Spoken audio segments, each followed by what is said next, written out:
Ésaïe chapitre 43, je crois que ça nous fait du bien et ça nous ouvre l'intelligence pour comprendre là où Dieu veut nous amener. Ésaïe chapitre 43, verset 21. Écoute cette déclaration puissante, révélatrice et profonde, mystérieuse du Seigneur.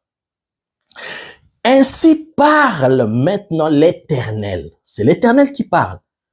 Ainsi parle maintenant l'Éternel qui t'a créé, ô Jacob, celui qui t'a formé, ô Israël, my God.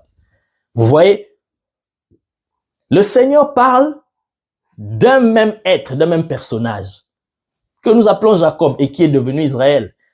Mais il y a deux natures, comme deux identités dans la même personne.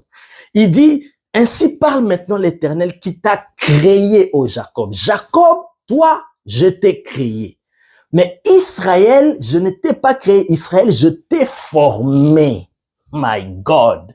Israël est le résultat d'un processus. Israël est le résultat d'une relation intime, profonde, d'une communion et qui a au fur et à mesure produit une vie, produit un résultat qu'on appelle Israël. Ah, nous comprenons maintenant, voilà comment la parole de Dieu est merveilleuse avec l'histoire d'Adam et Ève. Ève qui enfanta Caïn et qui dit, j'ai formé un homme avec l'aide de l'Éternel. Vous voyez? Et là, Israël est le résultat de ce qui a été formé dans la relation entre Jacob et l'Éternel. Donc l'Éternel a connu Jacob, a déposé sa vie, sa nature, une semence en Jacob qui a maintenant produit, qui a formé une vie qu'on appelle Israël. Jacob, tu as été créé, mais Israël, tu as été formé. Formé suite à une relation qui est entretenue, qui est bâtie,